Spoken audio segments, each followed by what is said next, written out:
Okay.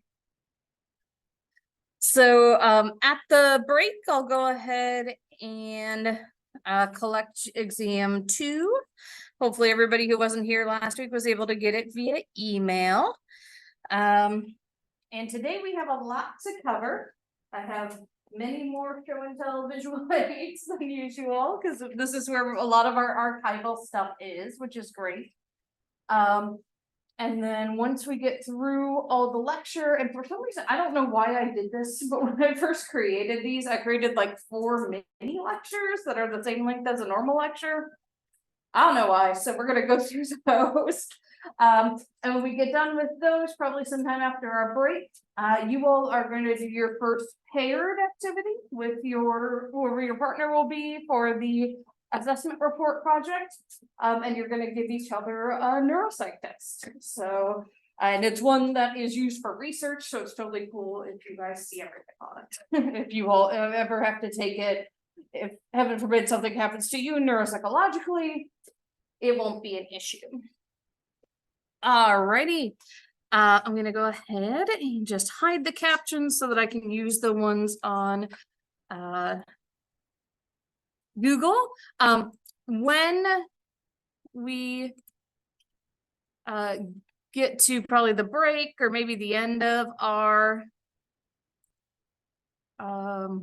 lectures, I am going to go over the assignment y'all have to do over fall break.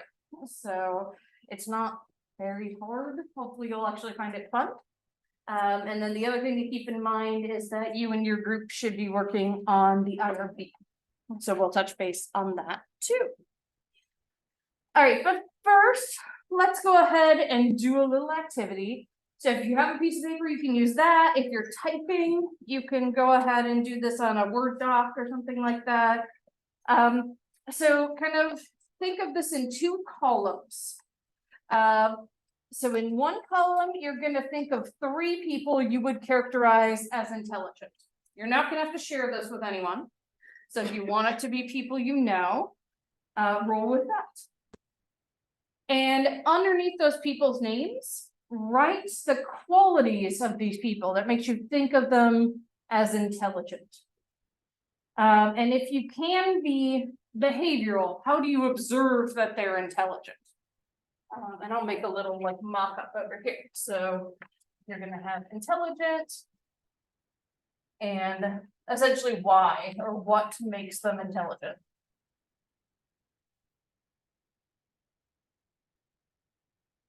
And then the next column might be why you might not want to share this with anybody else. You're gonna think of people you think of as not intelligent. It doesn't necessarily have to be someone you know personally, right? You think of a politician or someone along those lines. And here, the same type of thing, you're gonna write what are the behaviors that make them not intelligent or make them seem not intelligent, right? So go ahead and take a couple minutes to scribble those down. And then we're going to create some lists of traits of people who are intelligent versus not.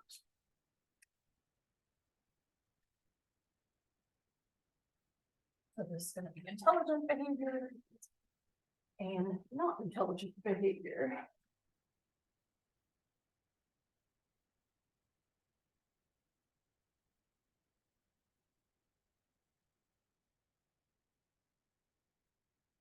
I'm just going to take a second here.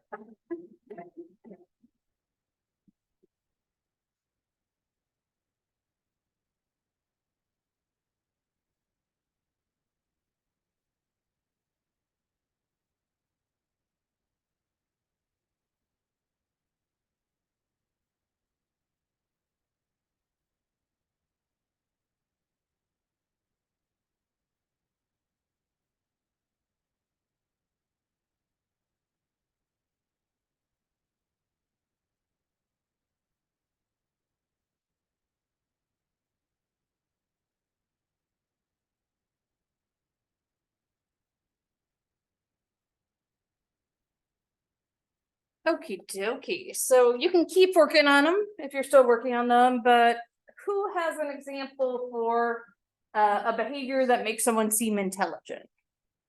Yeah. Diligent. Oh, yeah, so they're gonna really work on things hard, right? Diligent? Oh, no, guys, I can't spell. No judgment. All right, other thoughts? Time management, right?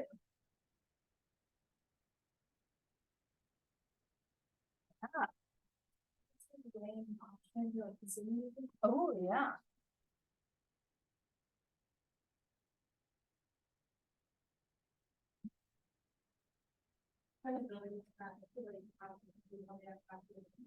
Oh, yeah.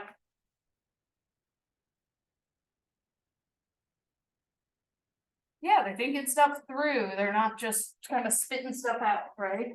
Yeah. Ooh, yeah, financial literacy. I'm starting to abbreviate a little bit here. Yeah. Say complex thinking when they don't study certain slow. Yeah.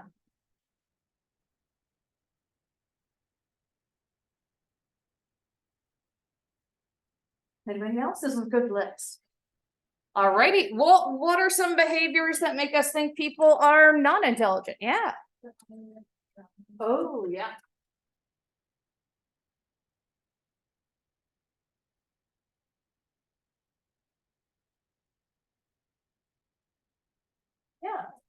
Yeah. Not taking into account things that could injure them or empathy for others. Yeah.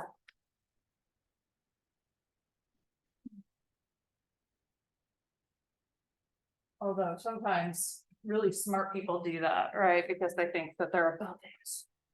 I've known academics like that. I kind of laugh at them. I'm like, dude, I don't know everything. You don't know everything. Yeah. On the flip side of that, like arrogance, Mhm. I think like being arrogant, like someone may be arrogant because they think you know it all, but on the flip side, I think it's not intelligent because don't you want to learn more? Exactly, yeah, did anyone, I think I might have been like one of the only people who saw this niche of Twitter on Tuesday.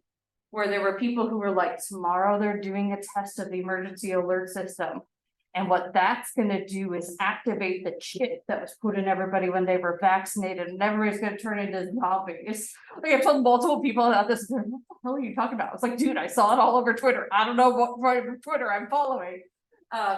Most of what I saw were people retweeting and being like, look at this craziness, right? Yeah, and like those people were just confident that was gonna happen. I don't know about the rest of y'all. I did not turn into a zombie, even though I got it twice. I got it in English, and then a couple minutes later, I got it in Spanish. I don't even speak Spanish, so there we go. But I'm glad they're offering it bilingually. I'm also not a zombie in Spanish, I guess. I don't know, man. Yeah, that people just believe something, they don't have anything to back it up, and they just think you should believe it too. Any other examples y'all thought of? Yeah. You're like not ignoring evidence or not. Yeah, yeah.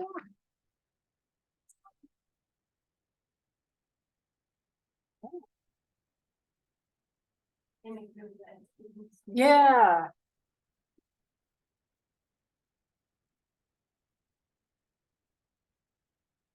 I don't know what like the right way to word it is, it doesn't do things with like a purpose. Oh, yeah.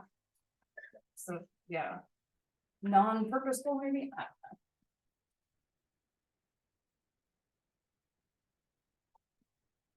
don't know. Okay, so what are we seeing are sort of commonalities or contrast maybe between the two sides? I mean, for me, and I think this is because I'm teaching our Psych 202 right now, the scientific literacy course. To me, this just feels like scientific literacy, thinking stuff through, right? And this is like not wanting to engage with, knowledge or academics or things along those lines. Yeah, and yeah, what? I think someone is not good to develop the beach wise, because like True. for my dad, I feel like wise. He obviously wasn't always wise, so Sure. it's maybe he's kind of Yeah, that's such a good point, and that's gonna come up a lot as we talk about intelligence and age-based norms. Yeah. I was just gonna say that, like, even though they're not really dealing with necessarily like how smart somebody is, it's more so how they're like portrayed, so. True. Yeah. Talking about like all these facts or all the things they know, more so how they carry themselves. Yeah, I think that's such a good point, right? And sometimes we assume someone is unintelligent just because they haven't had the opportunity to get the type of education we have, right? And this happened to minorities for years, right? Still happens to people of low socioeconomic status who don't have good access to education. So I think that's such a good point. Just an example, like my uncle, I used to think that he was completely ignorant. Like, seriously. I feel like Like, everybody has that uncle. all he would do was joke and he made everybody laugh, so I didn't think that he was like intelligent at all, but like, as I got older, I started to have like more intellectual conversations with him. I was like, my uncle is not stupid, he's just a jokester. Yeah, and sometimes like it takes a lot of smarts to come up with good jokes on the fly like that, right?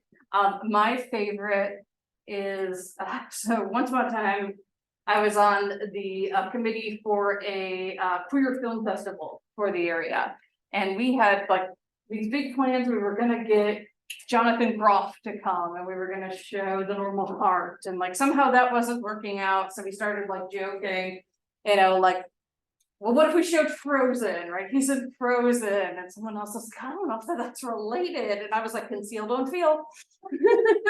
And our head of the committee went, Jesus. So yeah, sometimes just like firing in the moment. There were lots of people on that committee who had those really sharp things, and it makes it really fun to work with people, right? And so yeah, it's things to think about, and what you'll see as we go through these theories of intelligence is kind of intelligence is a bit of an elusive concept, right? Definitions have evolved over the years. There are multiple definitions of intelligence in modern psychology today. And there's no one single definition of intelligence that's universally accepted. And in fact, even on these tests that we'll be talking about, there's not one interpretation of intelligence. So oh, I just said all this. There we go. So there's not one single definition that's universally accepted. So one of the things, and if you remember, when we talked at the very beginning of the semester, this was all not necessarily the best, right? These folks wanted to identify people who were essentially mentally disabled and sort of exclude them from other people. But so the French investigators, Alfred Binet, Victor Henry, and Theodore Simon, I mean, it's probably Henri, but focused on higher mental processes as a key to understanding human intelligence. So in 1905, they published the first practical intelligence test, and items were rank ordered in order of difficulty. So like the items got harder as you went through it. And then they pioneered the concept of mental age, which is basically like, let's take the average performance for a group of people this particular age, and that's essentially where you should perform if you're at the mental age that matches your actual age, your physical age, your chronological age. We're going to go through intelligence tests in a lot more detail later. But we actually had, I don't know if it's actually the first edition or maybe the second edition of the Stanford Binet. And again, I can't take credit for any of this as these psychology archives. But this is what the Stanford Binet used to look like. That. This is the revised one, so this is the second one. And so these were the sheets they used to keep track of everything. And the items get harder as you go down. Some pretty cool materials that you would work with, things that are actually tactile, that you might work with the smaller kids. Diagrams that you would use. And then what I really like about the old Stanford Binet is there's all these little interactive things. Like there was like bead stringing. There's a string and some beads of different shapes. There's like a little chair and little cars. And you know, as someone who's never trained on this, it's just all very foreign to me, but I kind of think that like kids who are taking this would have interacted with it really interestedly, right? Because this would have appealed to them. I mean, there's like little tiny cats. And there's a shoe, like it's kind of like you're playing Monopoly. So this is the one that came out in 1937. And yeah, that's like how they used to have your packing list. It was just on top of your lid. And there used to be this spiffy wooden box, right? So again, even if there were some sort of underlying nefarious things here, right? What was really at the core of what these folks wanted to do was to figure out, how do we test for this? What's the best way to do it? So in 1912, in Germany, Stern proposed the more complex concept of the intelligence quotient, or the IQ. So we still use that terminology today, right? And this is a ratio, and it described this using the subject's chronological age. So what I just talked about, sort of the actual age you are if you go from your birth, right?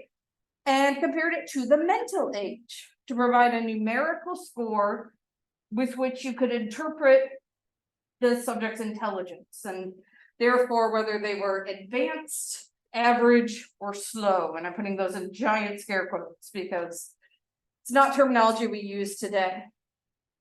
So the IQ was just your mental age, again, calculated based on how well you did on an intelligence test, divided by your chronological age, how old you actually are, and then they multiplied that by 100. And then this is how we started to get the idea of like an IQ exam being related to an average of 100, right? And then the Stanford and Stanford Binet came from Louis Terman, who was a psychologist at Stanford University. And he embraced the concept of IQ when he imported the French test and he adapted it to American children. So 1916, the first version of the Stanford Binet was published, and then, as I just showed you, in 1937, they had their first revision. So that was just the idea of like, there is a IQ. That's where we started. Like, there's a score we can give people, it tells us how intelligent they are. And so Spearman took this idea and ran with it. So this was 1927, Charles Spearman in England. He proposed a two-factor theory of intelligence. So he said, there's generalized intelligence, what we've been measuring as just IQ, right? And this is your overall intelligence, your general mental ability, and that's involved in all intelligent behavior. So all this stuff we listed up here would have involved your general intelligence. He named this the G factor. I think it's what sounded scientific, I'm not really sure. But in addition, he proposed that there were likely one or more specific factors, or S factors, that were also involved in solving each item on intelligence test. So the idea is that there's like an overall general, you have some level of intelligence, but then as you're engaging with each task, there are specific intelligences you bring into play for those. So in the 1960s through the 1980s, Raymond Cattell and John Horn thought about this two-factor way of looking at intelligence, but took it a different direction. So they argued that there are two fundamental types of intelligence. So there is the fluid intelligence, they called it GF to relate back to the G factor of intelligence, the general intelligence. So and then there's crystallized intelligence, or GC. And we're going to go over what those are on the next slide. So fluid intelligence is the idea of, this is your non-verbal mental efficiency. It's relatively culture free. It's your ability to think on your feet in the moment and problem solve or accomplish a novel task. Crystallized intelligence is what we had been, and I think sometimes still think of as intelligence. It is acquired skills and knowledge. And crystallized intelligence is highly dependent on your exposure to culture, right? Your level of education. Did your parents have the money and free time to take you to museums growing up? Things along those lines. Toward the end of the 20th century, this approach to intelligence was further refined by Carroll. And so to sort of pay homage to Cattell and Horn, it became the Cattell-Horn-Carroll theory. And it distinguishes between the relatively stable, learned knowledge of crystallized intelligence, and then it takes the fluid intelligence and says, this is sort of a multitude of information processing skills. And so this theory, which is sometimes just referred to as the CHC theory, because Cattell-Horn-Carroll is a mouthful, was the basis of a bunch of current measures, including the Woodcock-Johnson and the cognitive assessment system. Spearman's two-factor theory of intelligence led to the development of several approaches to intelligence as a multi-dimensional phenomenon. That there's not just like an intelligence or maybe two intelligences, but there might be a whole bunch of them. So J.P. Guilford in the US developed a complex multi-dimensional model of intelligence that stimulated thought, but really didn't influence intelligence testing. It was more, again, like theoretical, abstract, but this is an interesting idea. In the 1980s, in an effort to broaden the scope of measured intelligence, Robert Stern and Howard Gardner and others proposed theories of multiple intelligence that were less complex and cumbersome than Guilford's model. And so Gardner in particular developed these 6 competencies. I believe he's expanded these to 8 now. But at the time it was these: linguistic, just what it sounds like, related to your ability to engage in verbal and written language. Musical, right? No one had actually looked at that before, but we certainly know people who are much better at music than others, right? Logical, mathematical. Spatial, so your ability to understand not only space around yourself, but how to do things like rotate objects in space, things along those lines. Body kinesthetic, which is something that, say, athletes would be really good at, dancers, right? And then personal, I believe this is one of the ones that he's sort of like branched now.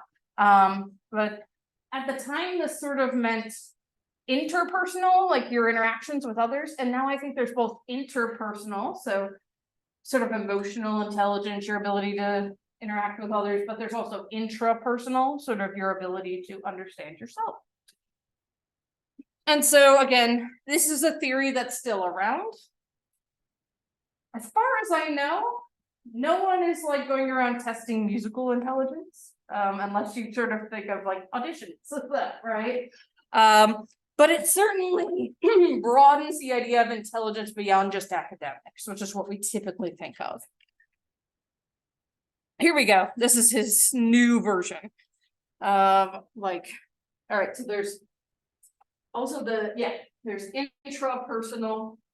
There's the naturalist is the new one as well. So that is understanding living things and nature, which I think is really interesting. Again, we all know those people who have the green thumb and are really good at things, right? And the rest of us kill every potted plant we bring into our houses. So again, spatial, linguistic, intrapersonal, and interpersonal. I was right about that. And then kept those. So it was splitting those and then bringing in the naturalist or naturalistic ideas.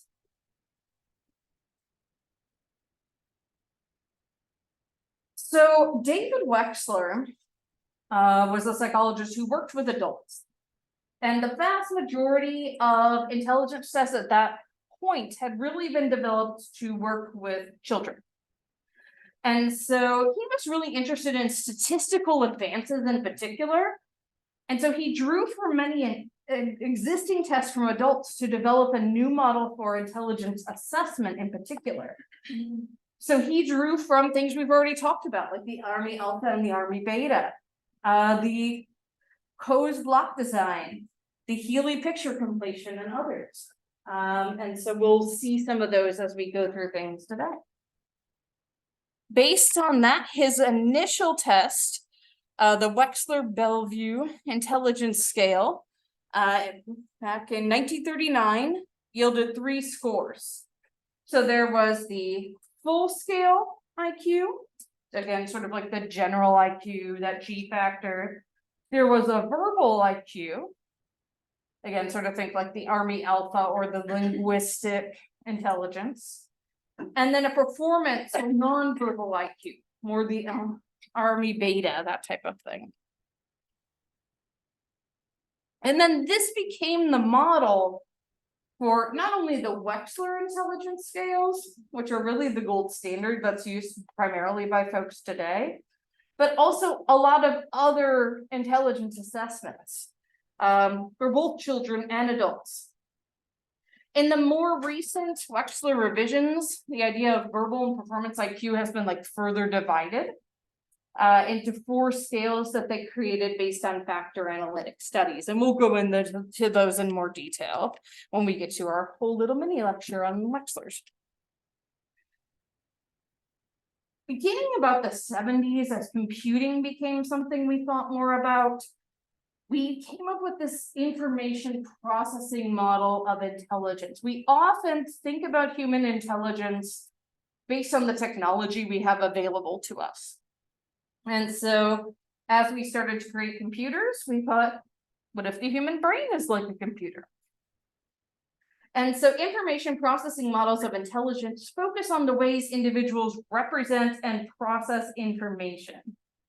Intelligence tests based on this model attempt to measure different operations that are performed rather than the information previously learned. So this takes us back to that Woodcock-Johnson and the cognitive ability scale, but it also is some of the items on the newer versions of the Wechsler scales are really meant to measure this in particular.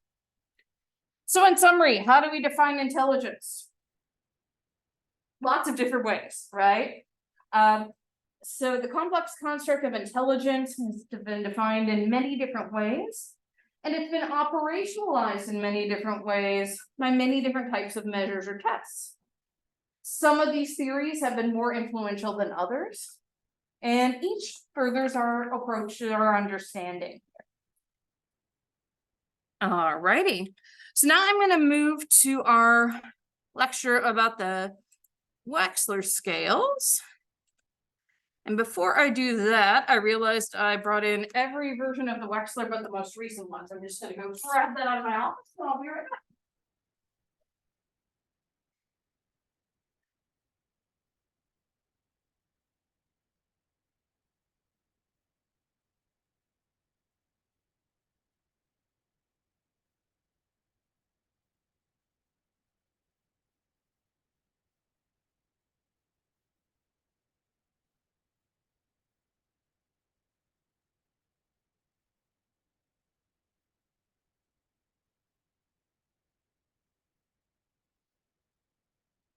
When I first got to Wesleyan, they bought this for me, which I'm very grateful for. This costs about $1,500. Alrighty. So I have, and I need to sort of organize these as we get going. I have very old versions of some of these scales, and then I have newer ones as well. All right, so we talked specifically about Wechsler and how he particularly was interested in measuring intelligence in adults, whereas most people before him were really interested in measuring it in kiddos. So his items were often designed specifically for adults. And the items were chosen to yield specific clinical information. The test also acknowledges that as we age, no matter how intelligent we are, there will be deterioration of our abilities, right? And there are these ideas of verbal and nonverbal scales. And one of the revolutionary things he did is just use an overall point scale. Rather than saying we need to compare your chronological age to your mental age. So in an age scale, items are grouped by difficulty level, not by content of the item. So you would do all the simple items first, regardless of what they were measuring.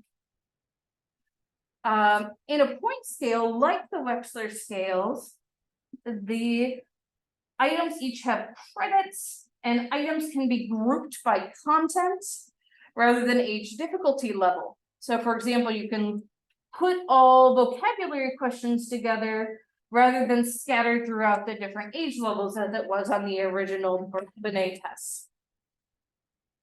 In addition to that, Wechsler came up with the index concept. And so Wechsler was, as I mentioned before, interested in using statistical techniques to help us measure things. And so one of the things he used is called factor analysis. And what you do with factor analysis is you use math to like put all the items on a test into a formula, and it tells you which items should be grouped together. Which items are essentially correlated with each other, related to each other. And so what they found eventually is that there's not the idea that the best way to view intelligence is just verbal or not verbal, based performance. As a result, these new Wechsler tests have abandoned the idea of there being only two. And instead, there are a bunch of different what they call index scores. But I do have, before we dive into the modern versions of the WAIS, I do have some older versions. So this is the WAIS no number, the very first WAIS. And as you can see, it's substantially smaller than the modern WAIS. Right? We've added more as we go on. All right, so the first WAIS in every WAIS and WIS since had block design. So these blocks, and this is the test that he took that someone else had created. Some of them sides are red, some of the sides are supposed to be white, but this is yellow page. And then some are half red, half white. Using these blocks, you showed people designs. I'll show you one of the easier ones and had them construct them. Now, the only tricky part is it doesn't show you where the blocks actually are. You kind of have to mentally say, oh, okay, so like that's a white block, this is two red blocks, and this is a white and red block. And those designs get increasingly complex as you go up.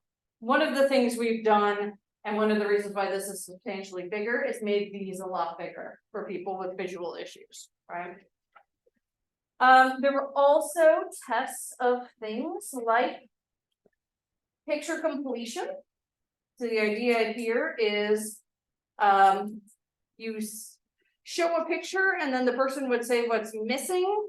I'm trying to find one that you all can probably see pretty easily, even though this is so tiny. So like this one, it's a pig and it's missing its tail. And these also get more complex as you go up.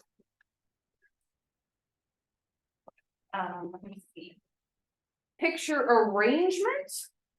They're so tiny. Basically, you build like a comic strip with these. This is sort of your ability to piece together a story based just on pictures. The ones that I used in credit school were at least double this size. Like it's sort of precious. What else did we have?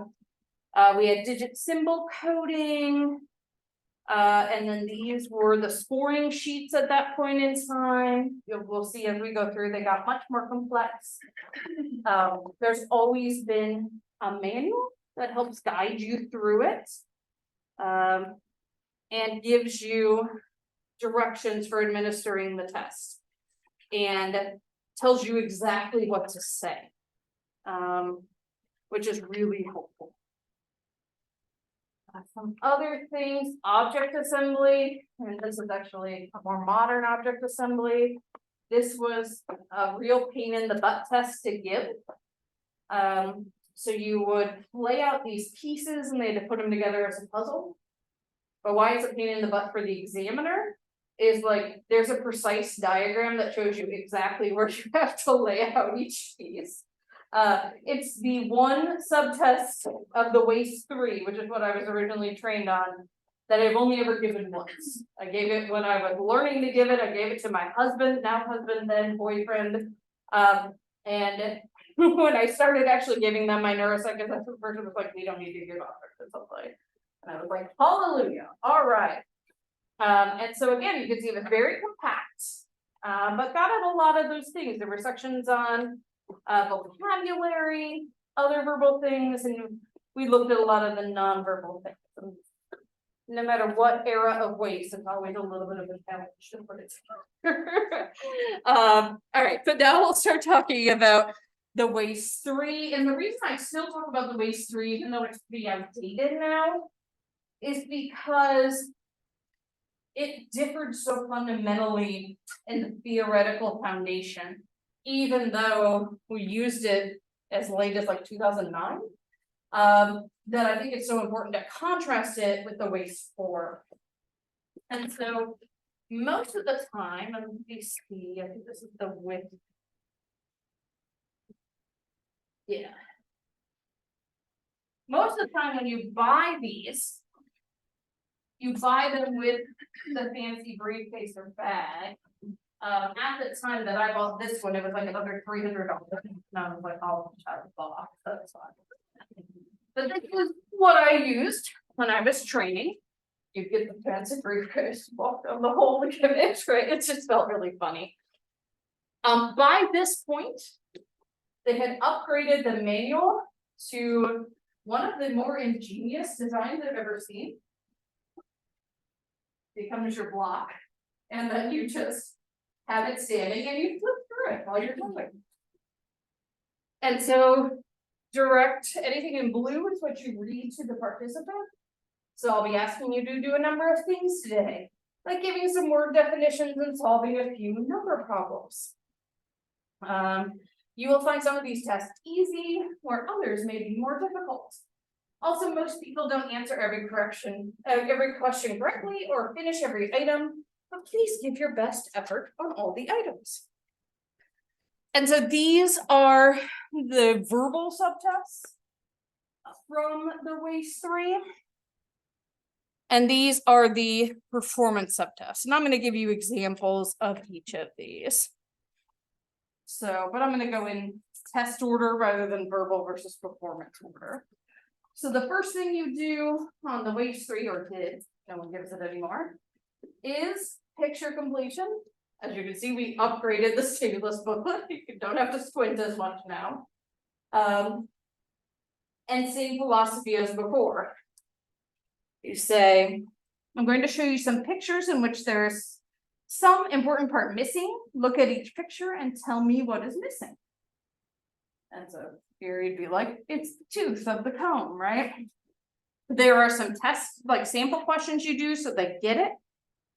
And then what's really interesting about the later Wechsler scales is you actually start, let's say this particular subscale, you start on item 6. If they mess up item 6, you actually go backwards and give them the chance to get it more. If they do well on item 6, you keep going. So like this one was one of the ones on the original one, the doorknob is missing again. Even though this is bigger, I don't know how much y'all can see that from the back, right? And then you get more complicated ones as you go forward. So this one, for example, often throws people off. So I want to see if anybody can figure out what's missing, and I'll kind of show it back and forth. Yeah, the person's shadow is what's missing. But a lot of people kind of stumble on that one. And again, it gets harder. And for a lot of these, there are what is called discontinue rules.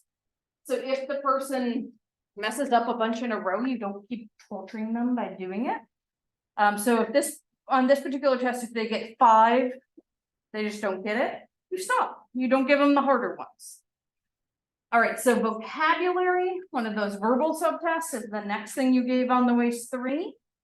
Now we're going to do something different. In this new section, I want you to tell me the meanings of some words. Now listen carefully and tell me what each word I say means. Are you ready? And then you just say, tell me what blank means. Again, you start here and they give you a little arrow, so helpful, on the sheet. And you can go backwards if they mess that one up. So the first word on here is winter. Tell me what the word winter means. Somebody tell me what winter means.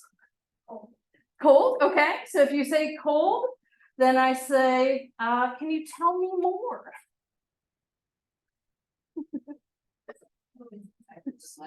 Yeah, cold season or the cold season of the year. So you give them another opportunity to get it. And again, these are going to go up and be a little harder. So one of the upper ones is plagiarize, right? You all know what that means, but someone who hadn't had as much academic training might not. All right. Then there is digit symbol coding. Trying to remember, been a hot minute. Yeah, just right in here. All right, so for digit symbol coding, what there is a list of numbers and each of them is associated with a symbol. And then down here, there's a list of just the numbers. And so what they have to do, and you have some sample ones you do with them so they get it. But then what they have to do is go through and fill in as many of them as they can, as quickly as they can. I believe you time them for 2 minutes and then have them stop. And I don't think I ever had anybody finish. And the trick is you can't just go through and do all the twos. You have to do it in order, right? So it's a little bit of like, how quickly can you start to memorize things? The next thing you have is another verbal test called similarities. So in this section, I'm going to read 2 words to you and I want you to tell me how they are alike. So the first words are piano and drum. In what way are a piano and a drum alike? Instrument, yeah, instrument. If they say something like, both make music, you would sort of like try to get them to tell you more. If they say something completely unrelated, then you give them a 0. And so again, those go up and up to things like, in what ways are hibernation and migration alike? And so they're things that animals do to survive, basically, right? Then you do block design, similar thing. Again, this does not change in any iteration of the Wechsler scale. So this is actually the color it's supposed to be. It's not weathered, right? And so same thing, they do various designs. And here we go. Just what is helpful is now they are a little more legible, right? A little easier to see. Block design is a little challenging to give because you do have to kind of say, okay, this has to be there, this has to be there. But it's also fun to give. This is one of the tests that people often like kind of get into. They're like, this is cool, right? Okay, then there is arithmetic, which is just what it sounds like. You give them basic arithmetic. This one always cracks me up because my husband was a math major. And this is a timed test. And he would answer these questions faster than I could turn the stopwatch on it off because he was a math major. But what this is to have people do math tests, math problems out loud without scratch paper. So I will ask you to solve some arithmetic problems. And you start with something as simple as how much is $4 plus $5? And you get up to pretty complex like probability things. Then there's matrix reasoning. This is one of the measures of fluid intelligence. So it's basically you solve what should be there. Essentially in the sample one, it's pretty obvious. It's the only other yellow rectangle, right? But these get more complicated as you go on and you kind of have to use more logic and reasoning. But again, it's your ability to solve a type of problem you've never seen before. Then there's digit span. So digit span is you give people numbers. See, I'm going to say some numbers. Listen carefully, and when I'm through, I want you to say them right after me. Just say what I say. You have to say them a second apart, and then they repeat them back to you. And you start with just 2 digits together. If they do well, you can get up to, I believe it's 8 or 9 digits together. Then you do the fun one, which is digits backwards. So now I'm going to say some more numbers, but this time when I stop, I want you to say them backwards. For example, if I say 7, 1, 9, what would you say? You guys got it, right? But again, those go up to like 8 digits. I don't think I ever had anybody do both the 8 digits on backwards. It's hard. Like the human capacity to hold stuff is only around 5. So some people obviously can do a little better. Then you have information. This is one of the more culturally dependent questions. So I'm going to ask you some questions. I'd like you to tell me the answer. Things like, what's a thermometer? Who was Mahatma Gandhi? Name all the continents. Again, just sort of basic knowledge. Then there is comprehension. Nope, I skipped picture arrangement. The picture arrangement is the same thing we looked at before with the little comic strips, only like I said, they're about double the size, right? Picture arrangement, interestingly, is one that they did away with for the WASTE 4. Then you get to comprehension, which is sort of logic problems, common things, sort of, can you solve issues? Do you know what to do? The first one is, what is the thing to do if you find an envelope in the street that is sealed, addressed, and has a new stamp on it? What would y'all do? What's that? Open it, okay, you could do that. What else could you do? Take it to the post office, just stick it in a mailbox, right? Yeah. And again, these get a little more complicated. Tell me some reasons why child labor laws are needed, right? A little bit of ethics in there as well. Then you get to symbol search, which was a supplementary one. And actually know if I have the form for it. Yeah, I don't actually have any symbol search forms here. Then there's letter number sequencing, which is just like digit span, but instead there's letters and numbers together. And what they have to do is say all the numbers in order and all the letters in alpha order back to you. So again, it starts pretty easily with 2, like L2 would be 2L, but then you get up to 8 digits again. And not many people get there. At this point, we did still have object assembly. I will show you how complicated the instructions are for how you have to lay everything out, right? Everything has to be precisely in the right way. And again, that's one of the reasons why I only ever gave this once. But object assembly, they came in these little boxes like this. This is the most complicated one. Just very abstract pieces. But when you put them together, they actually make a butterfly. Remember, this was the only one my husband struggled with, and I was kind of laughing because behind this head was a picture of a butterfly. That's we were doing it, but of course you couldn't do that. And as you can see, they were of varying sizes as well. RIP object assembly. I don't think anyone's super sad it's gone. So that was the WASTE 3. And based on that, in addition to verbal and performance IQ, they also had this idea of the processing speed index. So some of those subtests are timed, like the mathematics one and the block test, coding and symbol search, and it's just how fast can you work, basically. So this uses the standard IQ scores. and it gave you performance verbal and full scale IQ. And then there were these subtest scores with a mean of 10 and a standard deviation of 3. And then there were these index scores of verbal comprehension, perceptual organization, that processing speed, and working memory. So this verbal comprehension index measured crystallized intelligence, vocabulary, similarities, information, and comprehension.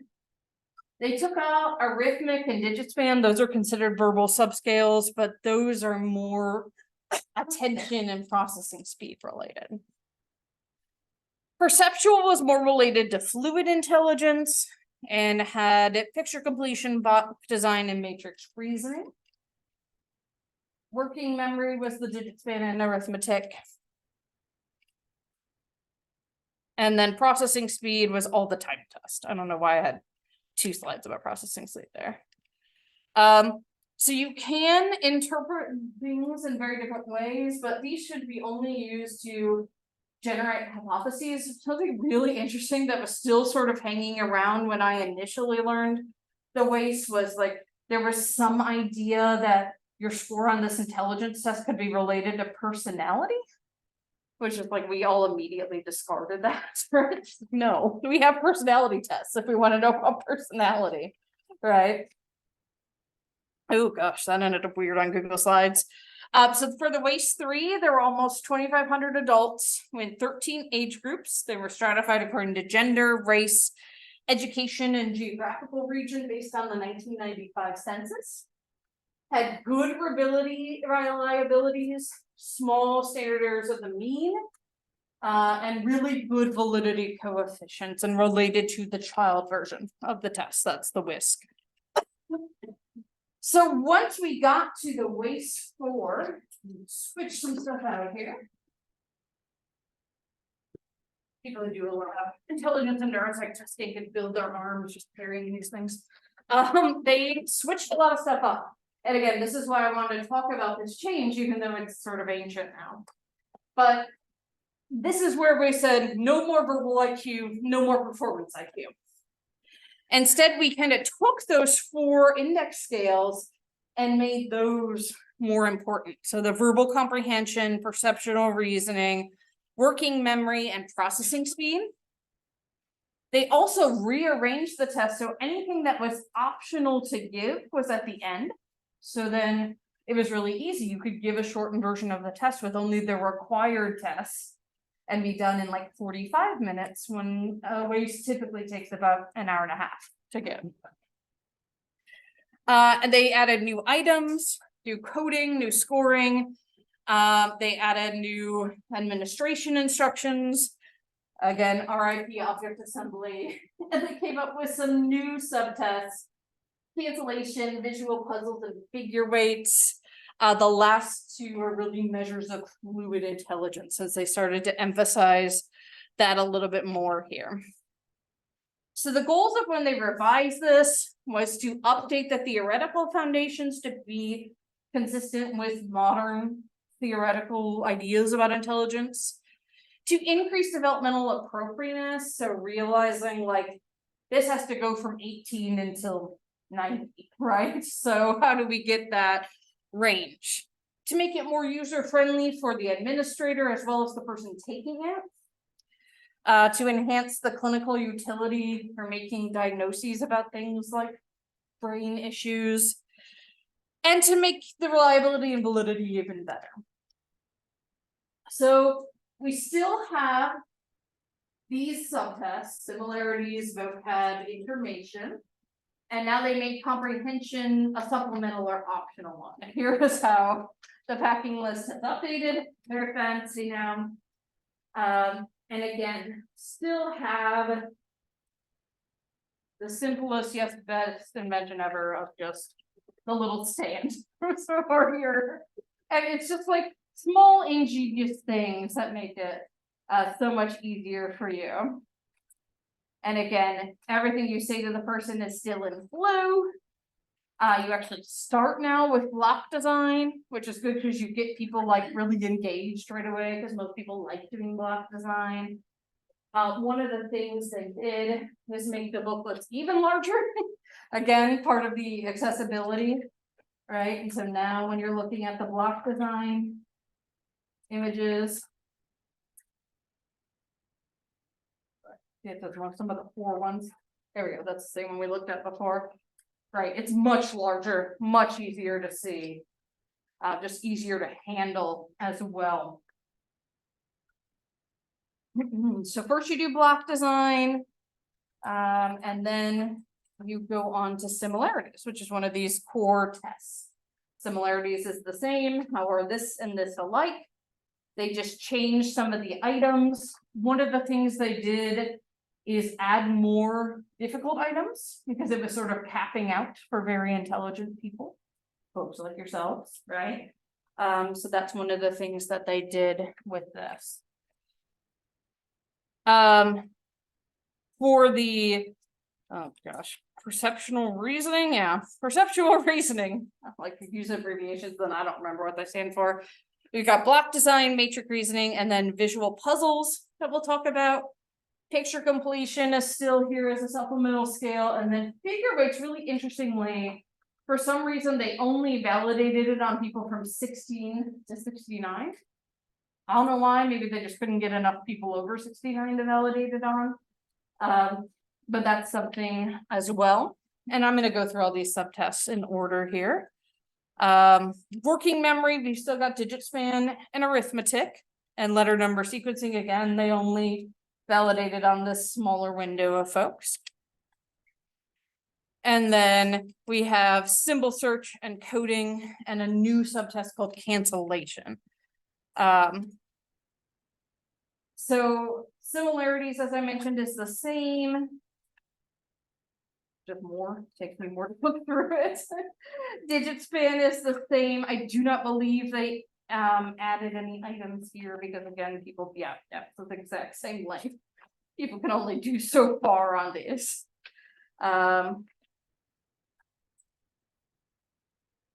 So, and then there is essentially letter number sequencing, but it's just number sequencing. So like I might say 316, and the person has to repeat 136. Matrix reasoning, again, bigger now.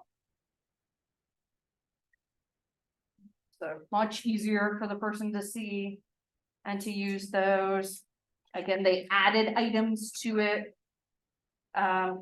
Vocabulary, I believe, the words are in here, and again, like decently big, right? This is one of the harder ones. Fortitude and ominous, right? We start a lot easier than that. Actually, the first word now looks like it's apple. People know what an apple is. Right? And then next up, again, adding items, so it's harder to get to. Arithmetic, and really interestingly, something they didn't have before, and again, I think this is for accessibility a little bit, is there are some that have to do with visual items. But most of them are just out loud. All right, and then here I do need to, and I know I have them, find one of these bad boys.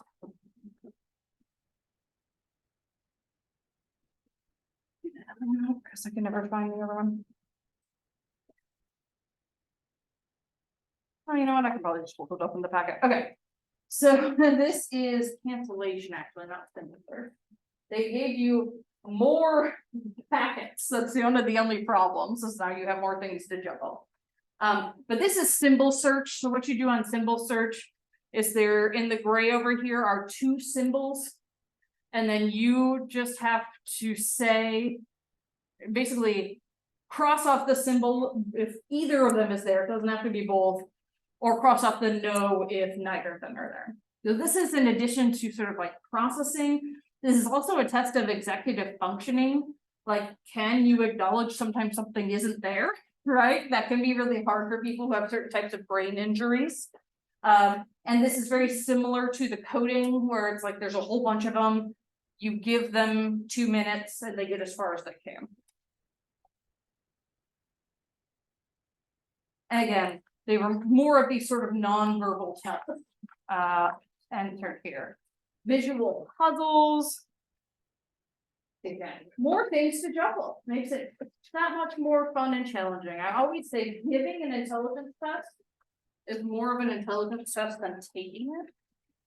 Because you just gotta juggle so many things. So visual puzzles is a little bit like matrix reasoning. But the idea here is it takes 3 of the pieces down here to make this. And so you have to sort of mentally decide which 3 pieces. And so for this one, it would be the yellow triangle, 1, the green triangle, and then the green square. And again, those get more and more complicated as you go through. There's still information, still the same type of questions. What is the imaginary line that divides the Earth into northern and southern hemispheres?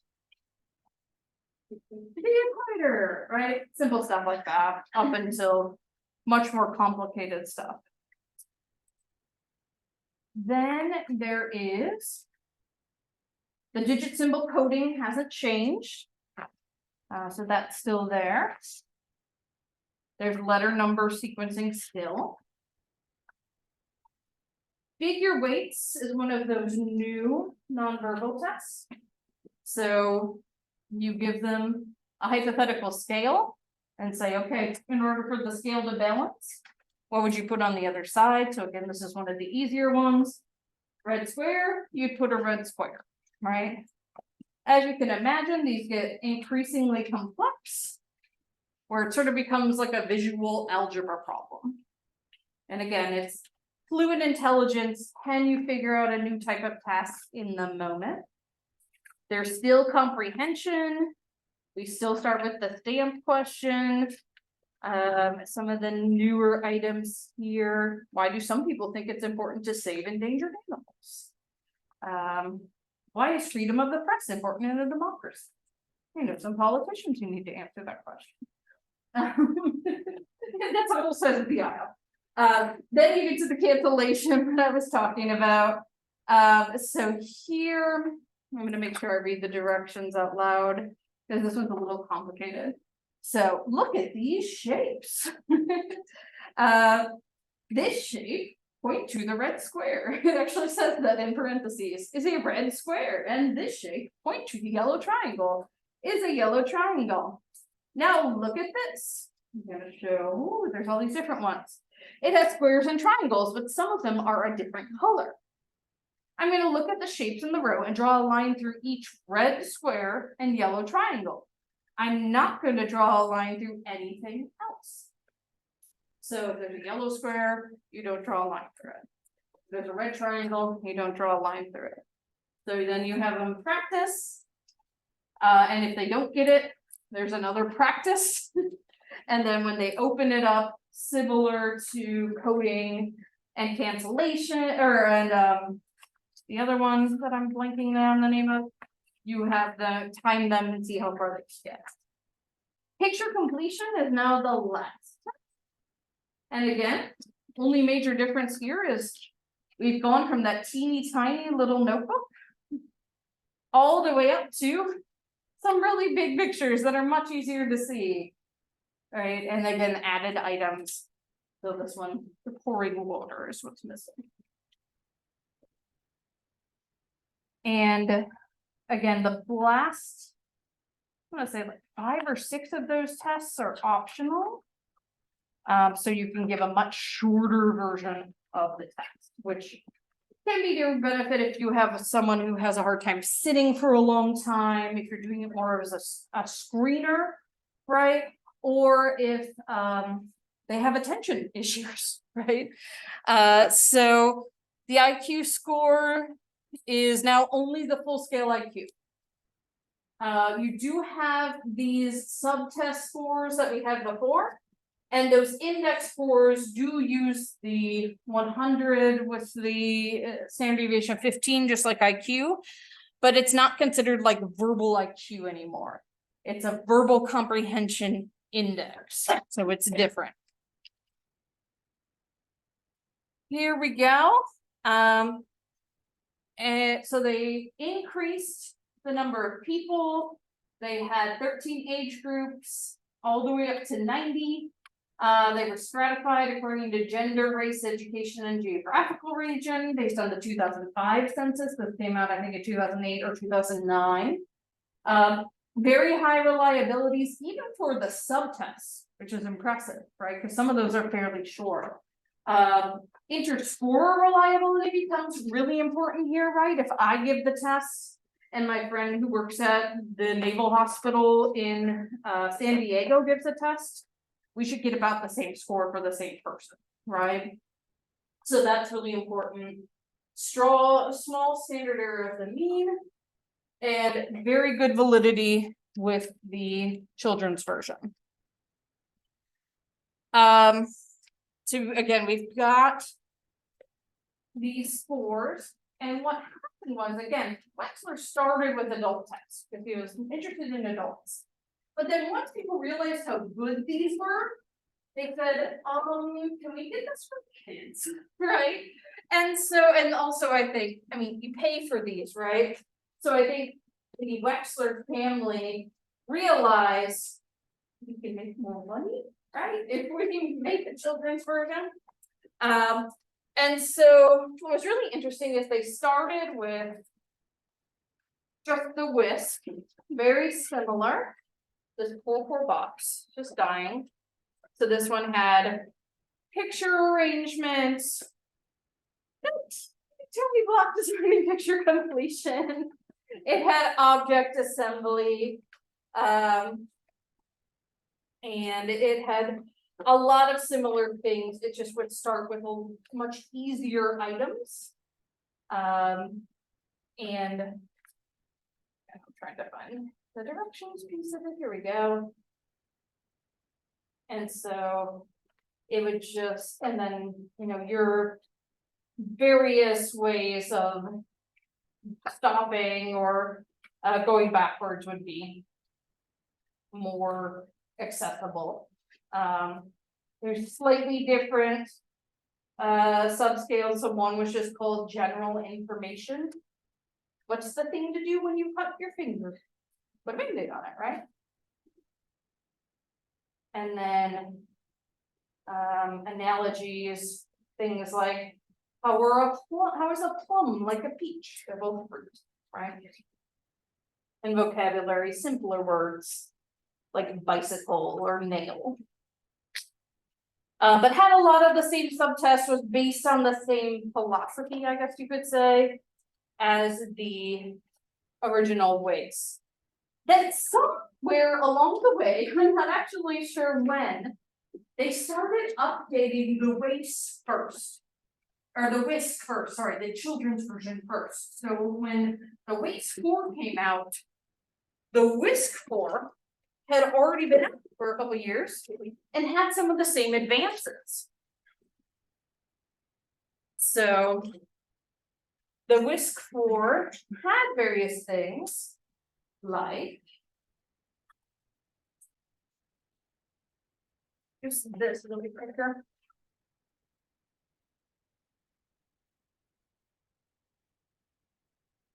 They called picture concepts that was kind of similar to some of the ones on the WAIS. It had some of the more modern ones with the fluid intelligence. And so now the WAIS kind of follows the WISC, which is really interesting. So the WISC, I believe, let me see if I have it here. Yeah, ages 6 to 16. So the WISC you can do from ages 6 to 16. The WAIS you can do from ages 16 to 90. And so if you have someone who's 16, you give them either. You just sort of decide developmentally which one you think is more appropriate. The WISC 4 had the 4 index scores, no VIQ and no PIQ. So again, it did this before the WAIS did, which is really interesting. It parallels the WAIS in many ways. You look at the 4 indexes, you look at like, are there big differences between subtests or index scores? Also, good psychometrics here. They did 100 boys and 100 girls of each age from 6 to 16. So fairly comprehensive here. Validity is good. There's also, mostly I would say this is for paranoid parents. There's also something called the WIPSI. And the WIPSI stands for, I always have to get it out because I never remember.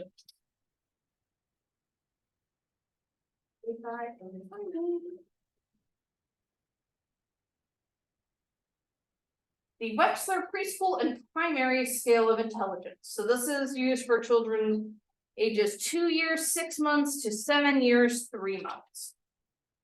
Again, why? Right? Most of those kids are not even necessarily in school yet. And so this becomes sort of a question of, do you really need to do this? And in fact, the child clinical people who were in the same program as I was often would spend more time with the parents before they gave a WIPSI than the kids. Sort of talking about like, why do we need to do this, right? Why do we need to know whether your kid's a genius at age 4, right? You would use it more if you're starting to see developmental delays and there's a concern about that. But I remember several parents would try to bring in and see like, is my kid gifted? And I remember my friend Laura in particular. What's that gonna tell you right now, right? So really working with the parents. You still got the good old same manual.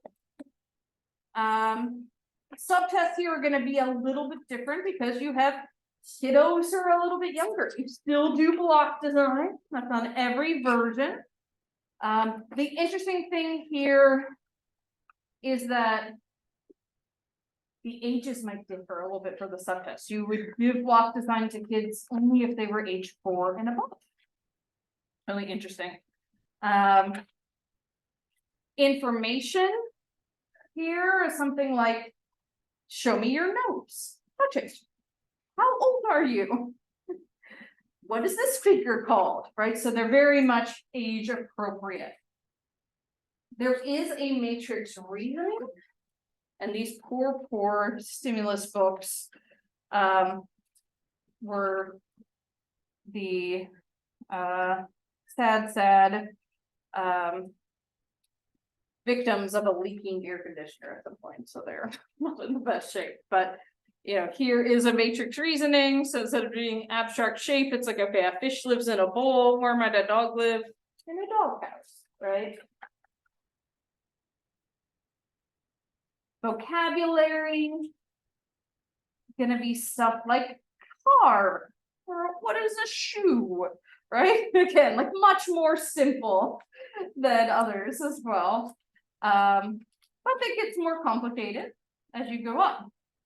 There is a symbol search, much simpler. There's only one image and they cross it off if it's there.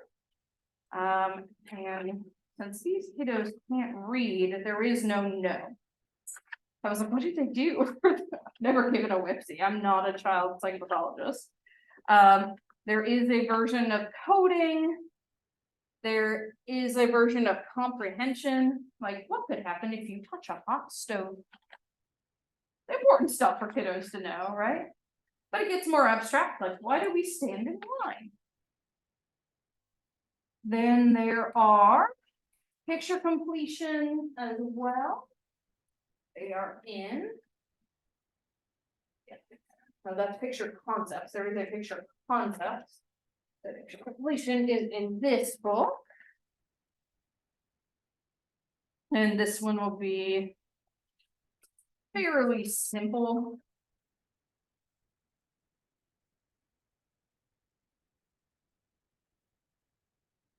Like what's missing? This kiddo's missing a tooth, right? Things along those lines. Things they could relate to. There are similarities. And instead of asking how is this and this alike, you say dogs and cats are both. They're like pets, animals.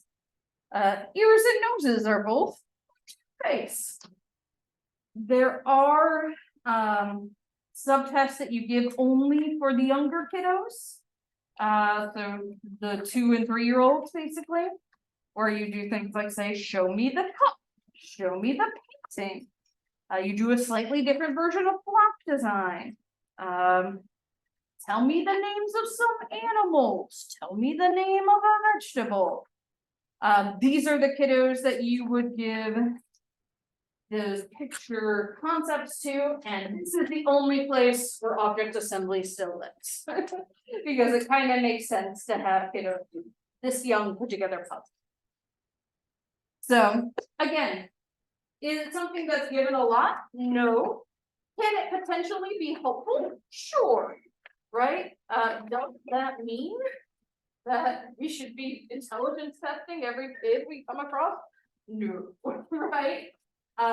Most of the time, kids would be tested in school if they were one of those kids, again, what did we say was age 3 to 21, who seem like they might be having learning disabilities, things along those lines. So what you can do is give something like a WISC, Wechsler Intelligence Scale for Children, and then you give the WASI as well to compare them, and that tells you where these areas of deficit might be. Once you get to sort of the higher levels as well, sometimes these are used for placing kids in like gifted programs, right? Although I know some places are kind of doing away with those because they tend to be ethically and racially problematic, right? And the WIPSI is good because a lot of it is nonverbal. So you can use it with kiddos who are also nonverbal. Alrighty, it is about 7:18. So let's go ahead and take our break before we talk about neuropsych assessment. And y'all can come back around 7:35.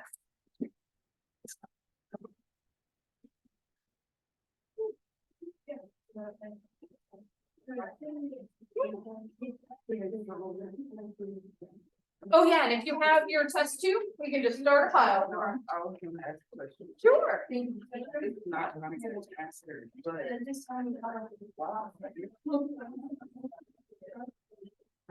Oh, sorry, you're the first, so you could just start it there. Yep. My brain's moving.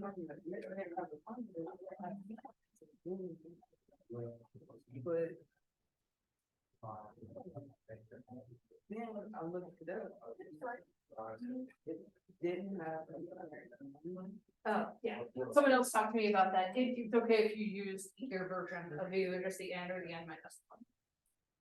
It's okay if you use it, that version, No, that's okay, fine. cause I did it and then I went back and I. Yeah, yeah, either one is fine, both are used, But it changes some of the other. it will, so that's okay. I got that. Alright. I got that. Just wanted to make sure that.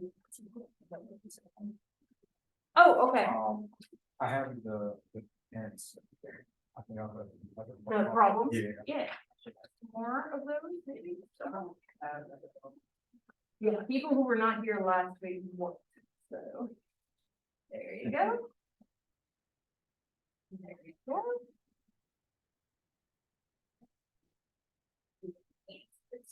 So that's the first thing that will go into your partner's assessment report, but you take and score that on your own. And then Yes. One of the pop out.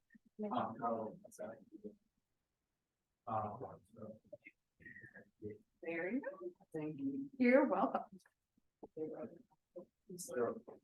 I was celebrating.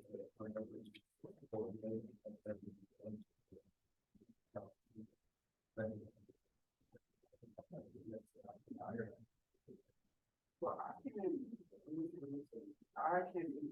Sorry. Just gonna go to my office, put it on my keys. So Wednesday. Either Monday, Thursday. Or Friday.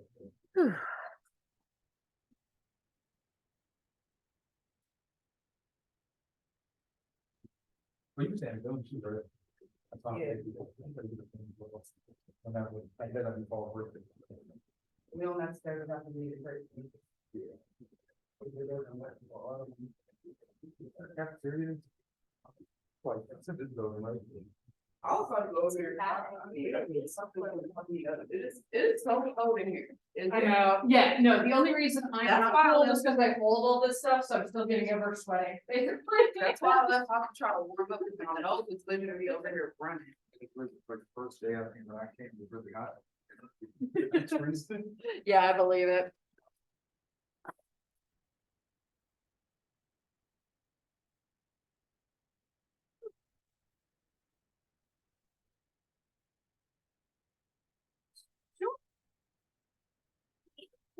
So you can find out about that.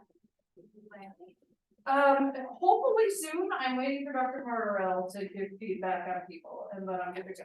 She's the person that can, so you need to fuck her. I'll bug her over text today. But probably tomorrow or Monday at the latest. Thank you. You're welcome.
Yeah, give it just like another minute or two, because I think some people will run over to get food. And we will get started talking about things that.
We'll give it like one more minute and then we'll get started.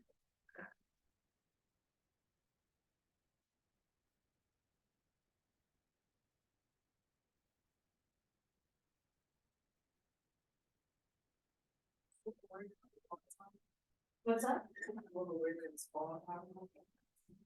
So this building and some of the other buildings on campus are on boiler systems. So it's on AC or it's on heat. And right now I'd rather it be on AC, because when it's on heat, it's like 100 degrees. And at least we can like layer, right? We can't like take off our own skin when it gets too hot.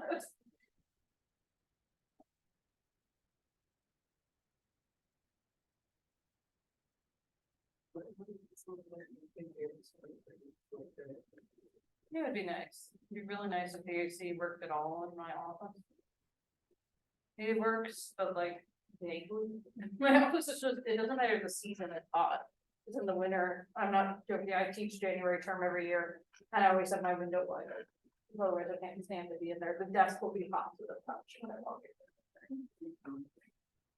It just seems like they're probably wasting a lot of energy that way. And having big bills, but you know, what do I know? I'm just a psychologist. What's that?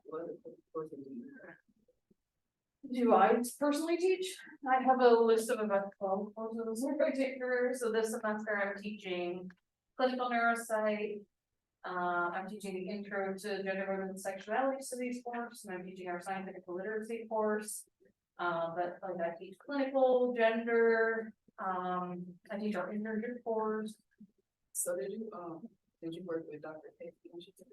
Dr. who?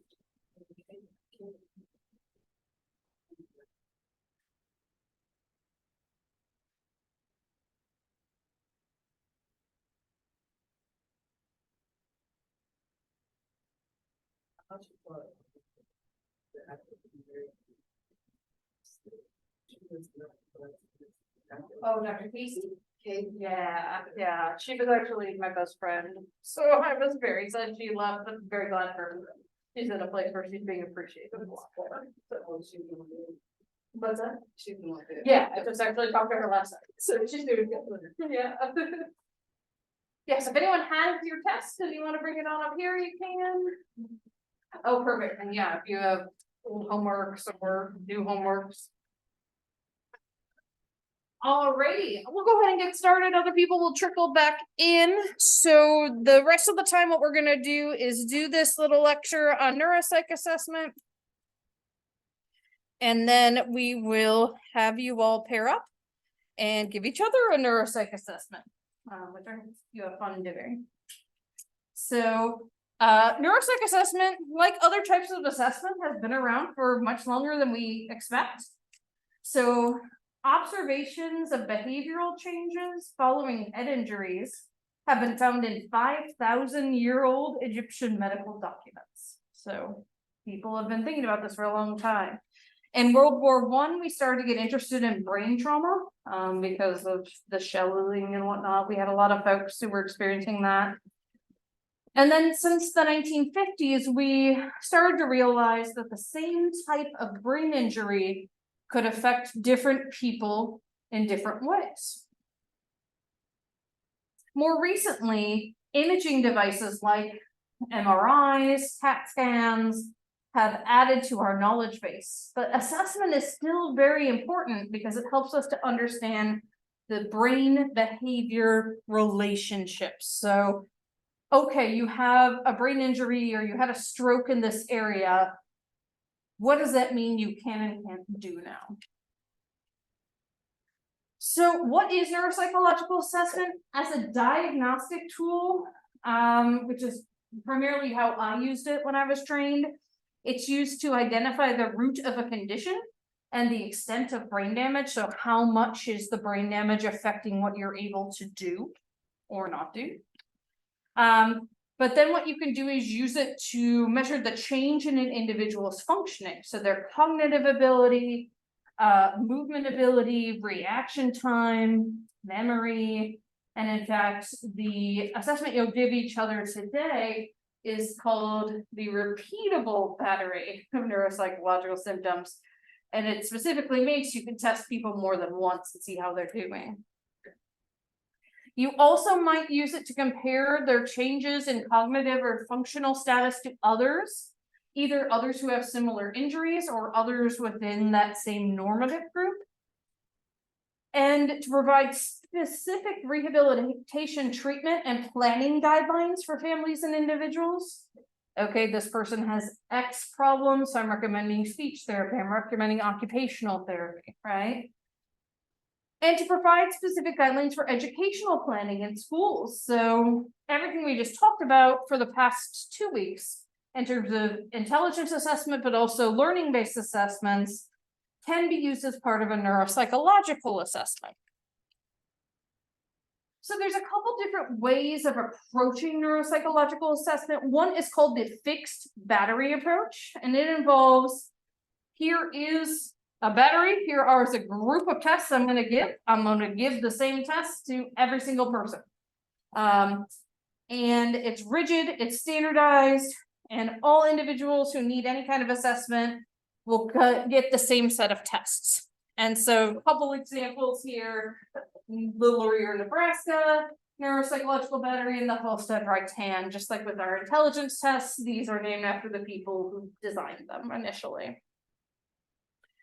So an example here, the Halstead Raitan was developed in the 1950s by Halstead, and then his graduate student, Raitan, made it better. There are 2 different children's versions, and it provides cutoff scores or an overall index of impairment. It discriminates people who have brain damage from what they call normals. Most of us within psychology don't necessarily like that term because it's like, who gets to decide what's normal? These batteries are long. They can take 5 to 6 hours. Some of the other batteries could take 7 to 8 hours. And this one in particular has 8 core tests. However, this is a problem we'll see with various tests we talk about throughout the semester, just like some of the educational tests we talked about last week. There's not adequate psychometric information about validity, reliability, or how they normed it. So that's problematic. Then there's what's called the flexible battery approach. It's sometimes referred to as the Boston Process Approach, or BPA. So what you do here is you look at the referral question. And you're like, okay, this person is coming in for ADHD. I have found that this particular set of assessment tools works to give me the best information that I need to diagnose someone with ADHD. This is the version we used in my training clinic in my neuropsychological assessment practicum. So our neuropsych assessment supervisor was really well versed in neuropsych tests. So he had made his own batteries from existing tests. And so we would use those, and based on how people would score, we might give something more or give something less. And that was really great. They were doable in usually about 2 hours or so, and gave you a lot of really good information. And And again, clinicians will utilize different tests. If you're using the Boston process approach specifically, you observe the test taker during administration to see how they're doing. I don't know, like this seems weird to me that I'm like, this is special, because you're always observing the person, because everything you just saw with the WAIS is very similar to most neuropsych tests. You are right there in the room, you are giving it, right? There's a strong emphasis on qualitative information, how they answer the questions, what they struggle with, the verbal things they say, things along those lines. And this approach has been criticized because of the limited psychometric data of using these tests together, even though each of the tests themselves might have excellent psychometrics. So if you were called in for court to evaluate someone, let's say someone's suing a company because they got a head injury on the job, right? And you're called in to evaluate the extent of their injury. You'd probably use a more standardized battery. It's considered unscientific, even though, like, again, each of the individual subtests is using science. Now, here's something really interesting, is that these let's rewind this earth again. These types of tests are often given in school primary programs, and by doctoral programs in counseling, clinical and clinical neuropsychology. So students, people with PhDs, people with master's degrees. That being said, you can get training in this and work in giving these tests, even if you don't have one of those higher degrees. And so these people will have different names. They'll be called like psych techs or psychometricians. And they're folks that are trained just to give the tests. And then they hand off the answers to a neuropsychologist to interpret, essentially. And so this helps the neuropsychologist because they're able to see more people, right? If they have help. And they're still the one with the training is still the person analyzing it. This is also a good job to get like right out of school if you're not ready to go to grad school. You can get trained pretty quickly, and the pay is decent from my understanding. So they can provide a large array of services, and they can know some basics so they know who to refer to. So as I said, this is a very short lecture, mini lecture here. So you do not want to use these in unethical ways, right? And what are some unethical ways these can be used? To maintain the status quo, right? Only people who score well on this particular type of intelligence are going to be rewarded. We want to be really careful about whether or not these are culturally sensitive, right? So the recent Wechsler scales have been very careful about making sure they're including people of different races and ethnicities. The initial ones were not, and not all neuropsych assessments are doing that. So we want to make sure we're not giving people tests that were normed just on white people, right? And expect people to know things that like middle class and upper middle class white people know. We can sometimes overclassify individuals who are learning disabled. And I would argue neuropsych tests help us not to do this. So when I was in my neuropsych practicum, when I was in grad school, I saw a decent number of people who came in and said, I think I have ADHD, or I think I have a learning disability. And I would test them and they didn't, you know, like there was no disability, but we also gave tests of psychological symptoms. And what we would find is they might have severe anxiety or depression. And those things can manifest in the same way in educational settings, right? If you're really anxious and you open an in-class test, you can blank out and have a hard time answering just as much as someone with a learning disability or an attentional deficit. So we were still able to get them accommodations just based on that, but we were trying not to overdiagnose them. I was amazed by the number of people who said, oh, I was diagnosed with ADHD as a kid. And I was like, oh, how did they diagnose you? Well, they gave me a questionnaire that was like a page front and back. That's what they diagnosed me. Like, cool. Yep, that wasn't a diagnosis, right? So this is why school psychologists are so important, because they are very highly trained in doing these and actually diagnosing these things. But again, school psychologists' availability really depends on, just like everything else in education, the money that the school has. The property taxes, right, are what always gives the funding to the schools.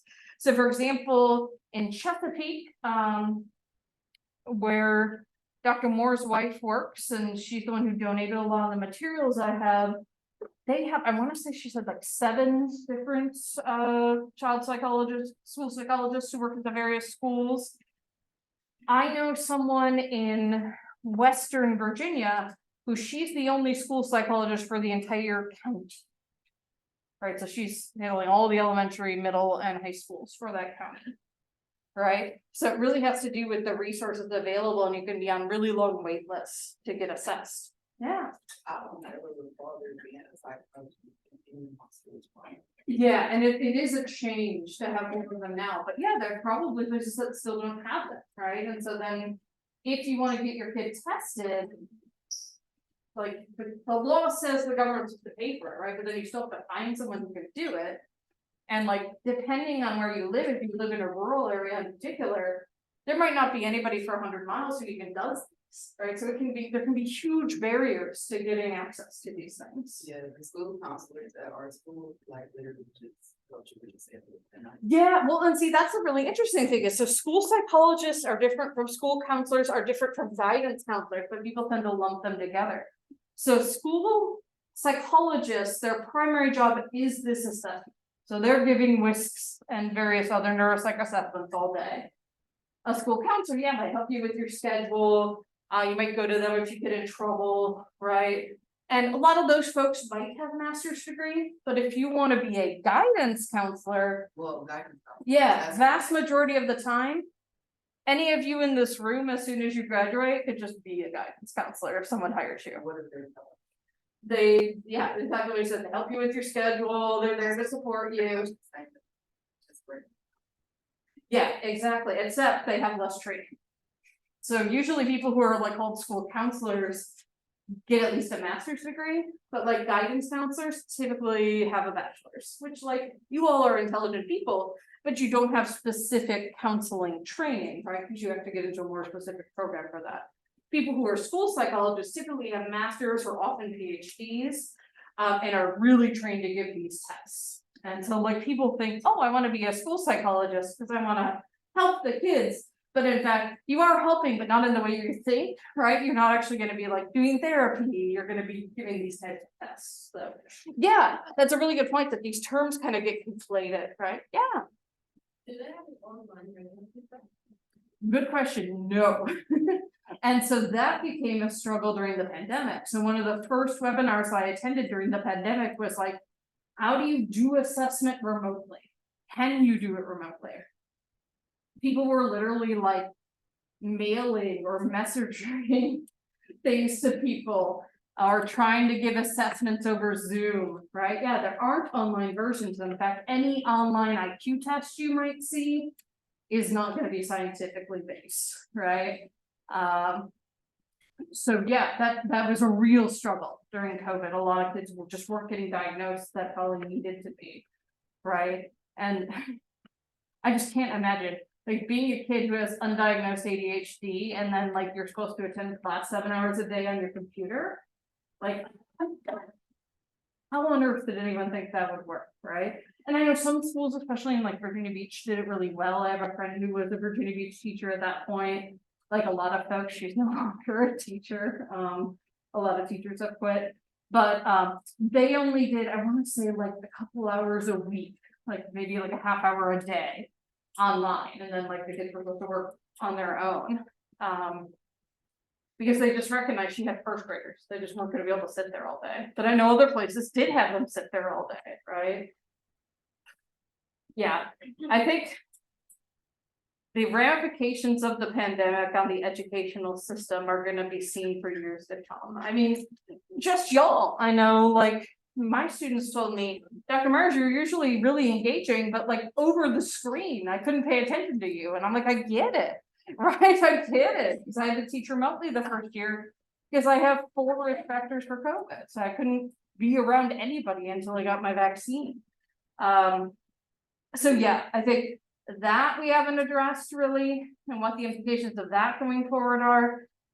Just honestly, not really related to this particular topic, but will be going forward, we haven't addressed the mental health ramifications of the pandemic, right? Not only what everyone experienced during the pandemic, but also the fact that millions of people have died, right? And so like, again, I know some of you were very young or weren't born when 9/11 happened.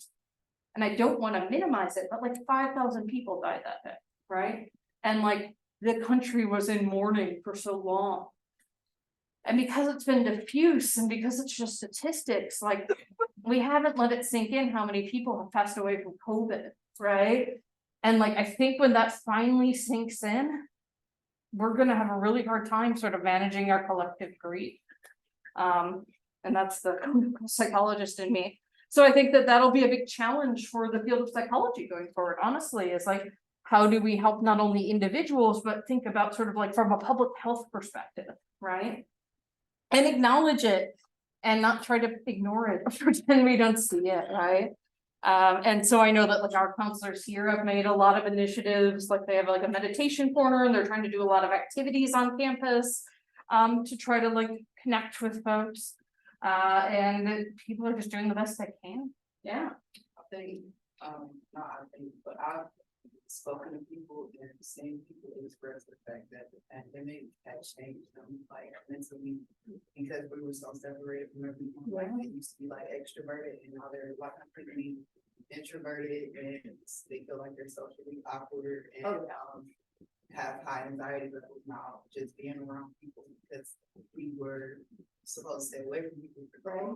Yeah. I mean, even just myself, as you all know, I'm fairly outgoing and I could clearly talk to people all day over Zoom during the pandemic, but when I got back to socializing one-on-one, I was like, how do I people? Right? It is very different than like being on a Zoom cocktail hour, right? Yeah, I think that that's something we have to think about. Kids, like I talked about before, my daughter's speech therapist saying that like she had kids who were a year old, 2 years old, who had never interacted with another kid yet. That's gonna have long-term ramifications that we don't even know, right? We know that there are, and I know the parents were doing the best they can, right? I know the parents were supporting those kiddos. But like we have studies about the ramifications of isolations on infants, right? And it's not great. So yeah, it'll be really interesting, I think, for school psychologists, for clinical and counseling psychologists going forward. It's a challenge that'll face our field. The weird good news as a result of that is everyone in here who wants to go into psychology, you will always have a job, right? That's the good and bad about our field, is that people will always need support and help, right? And so we do what we can. And it's part of why I teach. It's sort of weird to think of it in this way, but like when I first started teaching, I realized that I was doing a lot of the same things, the same education I did with my clients one-on-one, just on like a larger scale.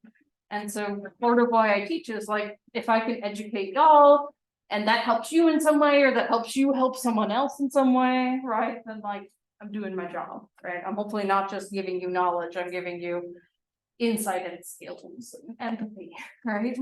Supporting each other, which I love how much our psych majors do that, by the way. Yeah, so it's tough, right?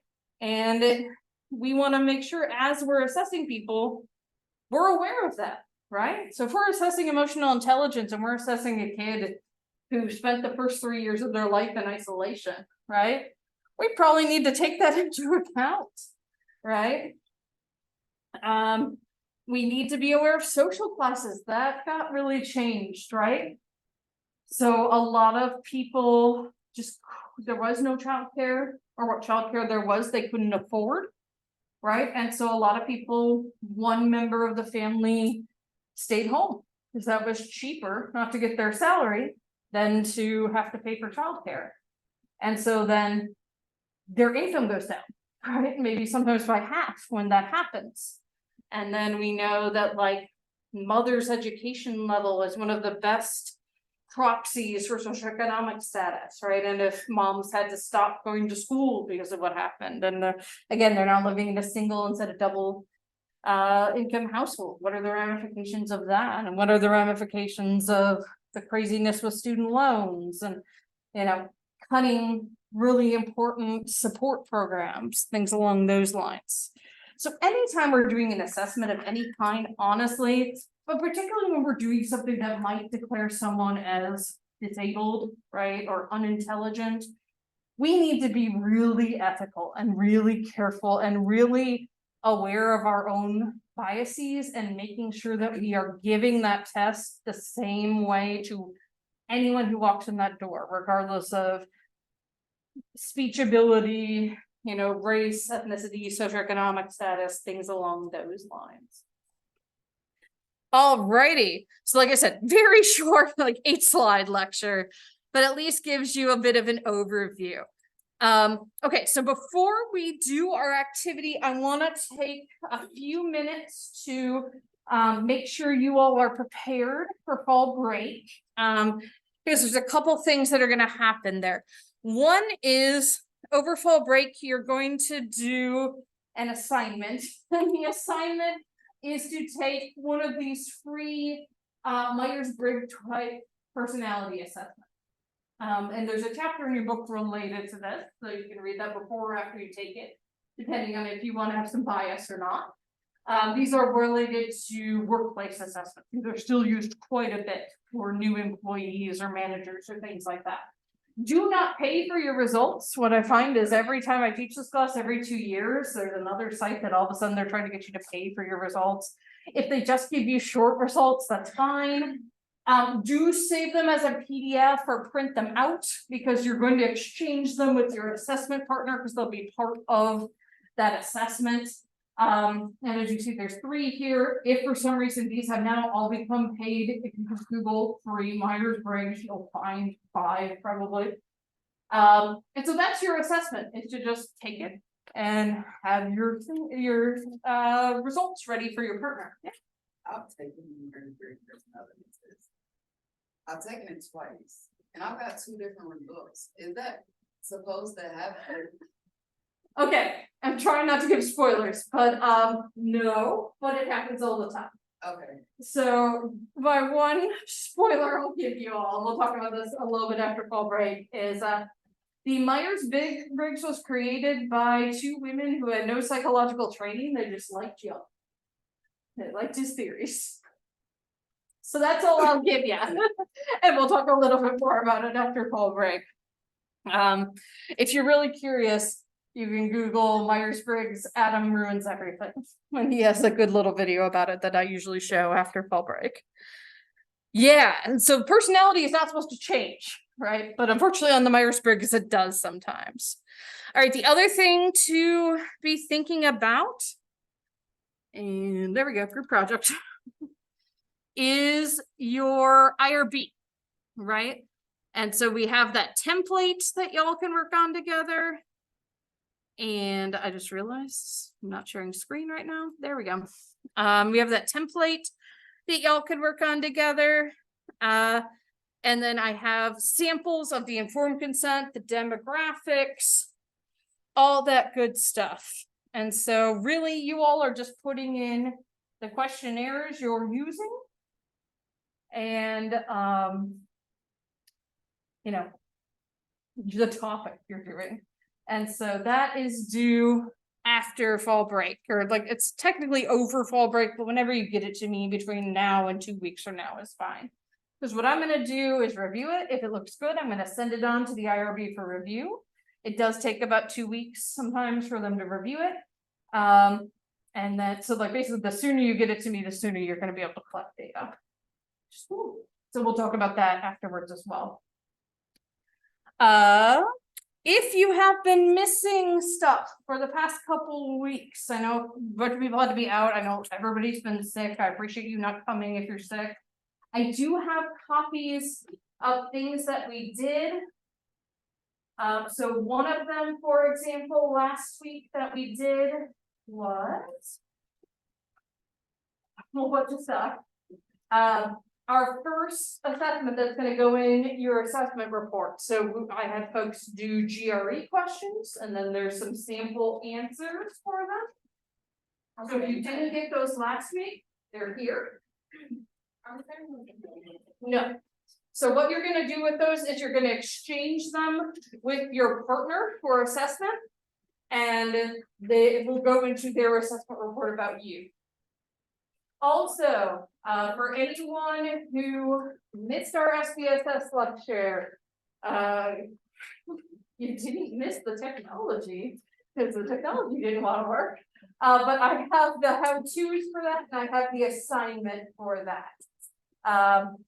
So what I'm gonna pass out now is the R bands. And so this is a set of assessments that you will give people, and you will, again, find your partner. This person's gonna be your partner for the rest of the semester. Some of you might have to do 3s depending on who's here, but on this, anything that's in bold italics, just like everything that was in blue on the waist, is what you read to your partner.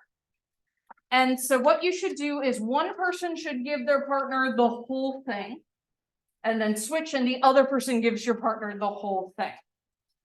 So there are tests of memory, and there are a couple of things that are like what we talked about being on the waist. The person who is giving it will be the person holding the packet that's stapled together. That is your waist manual, that is your instruction. So I'm gonna pass those out, but don't start giving it yet, because we get all kinds of fun supplemental material that go with it.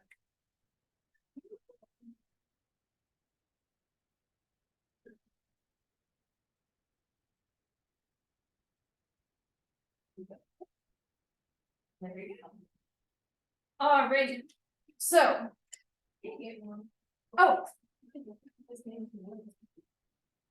Thanks.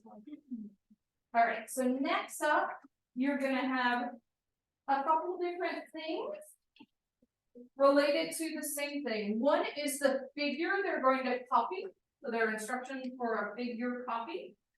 And so you need one of these that they will copy. There you go. You might just spend like half an hour, the people are gonna be like forever. Then you're going to have a figure copy drawing page, which is the page on which they will copy the figure. Shocking, I know.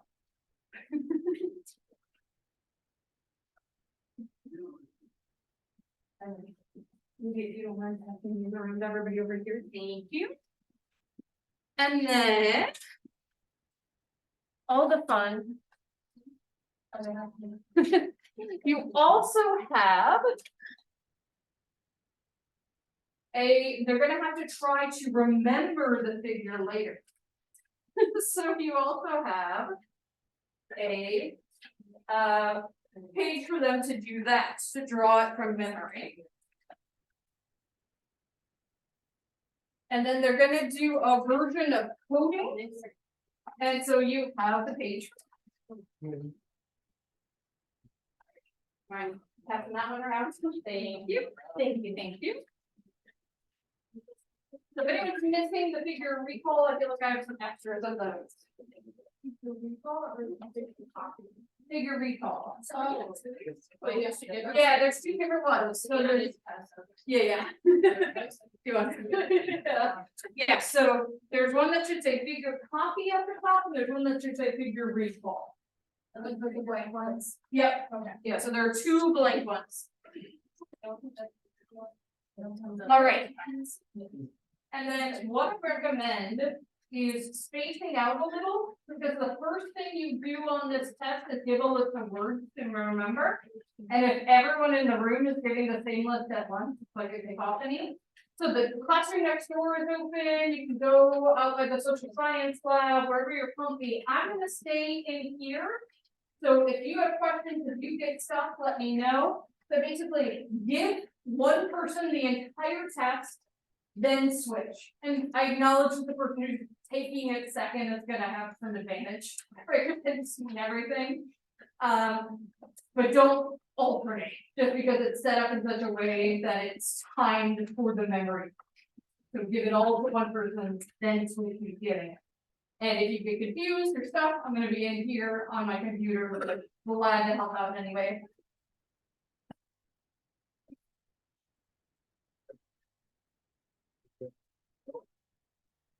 There's anything. Probably be your part of it, again, because you wanna just do it on your own time, yeah, exactly. And I can give you a packet for her. Cause I was getting, then she emailed me that she wasn't gonna be able to be here today. Did you? Yeah.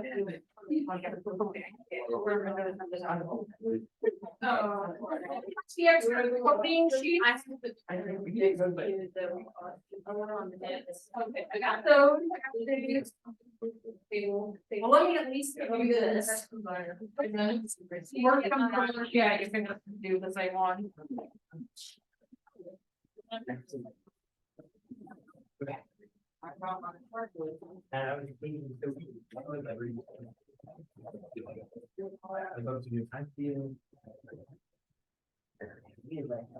And like full disclosure, the first one will probably go slowly, but then the second person will be faster, but y'all figured it out. You're welcome, yeah, have a good week. Get mad. They said you get mad. I was thinking you get mad every time. And Day, if you wanna just sign off, that'll probably be better, cause there's nothing for you to do for the rest of the day, and I'll see you in next week, hopefully, if not in 2 weeks. Okay.